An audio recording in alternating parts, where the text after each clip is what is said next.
Just a simple experiment in the bedroom with a closet. I've been interested in the natural environment ever since an amazing lower school science teacher and an eye-opening trip to the Galapagos Islands. In 9th grade, I joined the Earth Club. In 10th grade, my friend and I headed it.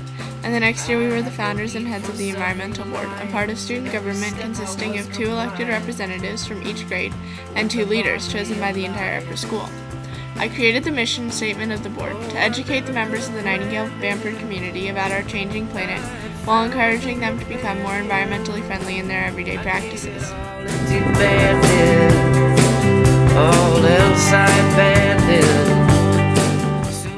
I also made a brochure to highlight the activities of the board and describe their impact on the community.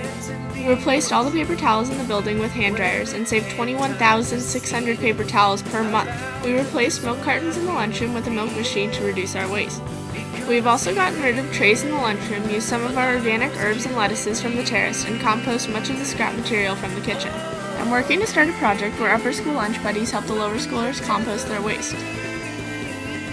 We have also emphasized recycling by creating a recycling center in the lobby for bottles and cans, plastic bags, paper, batteries, and e-waste, by increasing the number of recycling bins around the school, and by increasing awareness and knowledge about the topic of recycling. I organized 2 e-waste drives open to the entire community that diverted several tons of e-waste from the landfill.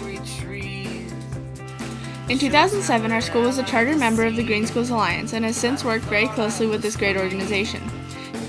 In 2009, I attended the first ever Student Climate and Conservation Congress, SC3, hosted by the GSA, at the National Conservation Training Center, where I learned many invaluable facts and strategies. By 2010, I was a National Student Coordinator for the GSA and returned to SC3 to be a facilitator. This year, I planned the Green Schools NYC Fall Summit, where we joined 250 students, teachers, administrators, and parents to discuss greening our schools. I'm now in the process of helping coordinate the Green Schools NYC Spring Summit, where we hope to gather over 1,000 people, and have been named Director of Social Media and Outreach for the GSA. In January, I took advantage of my school's Senior Independent Project program to devote my time to an environmental blog. In a quest to learn all I can about the wide range of environmental issues, I have been attending and blogging about many related events in New York City. These events range from film festivals to panel discussions and even fashion shows. In search of a specific angle or topic to cover, I realized that no one issue can be singled out as the biggest problem because everything is so interconnected. Really, the biggest issue is that experts, scientists, engineers, journalists, designers, organizations, companies, bloggers, and more are doing so much of their work in isolation and competition, when we really need to be collaborating. My first project in response to this issue is Experts' Opinions on Sustainability, EOS, a project that helps environmental bloggers collaborate and answer a question of relevance each week. The project was inspired by the McLaughlin Group discussion started this year by gymnastics blogger Blythe Lawrence of The Examiner. Thoughtful and knowledgeable bloggers from around the world were chosen to occasionally answer relevant questions. The bloggers then posted their results at a predetermined time.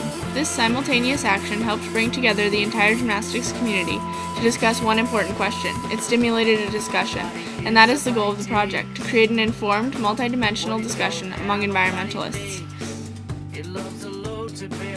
I moderate questions on topics of sustainability, ranging from innovation to corporate social responsibility, public health, overpopulation, pollution, energy, politics, and resource depletion. Though I've just turned 18, I'm absolutely positive that I want to devote my life to solving this challenge. Knowing the facts I do now, it would be impossible for me to set it aside.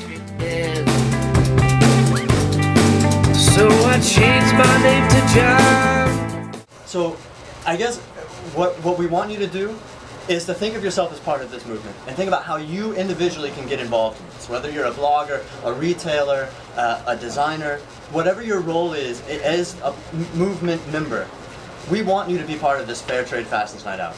So imagine that with me, dream with me, and all of us here of the difference that we're going to make. Thank you.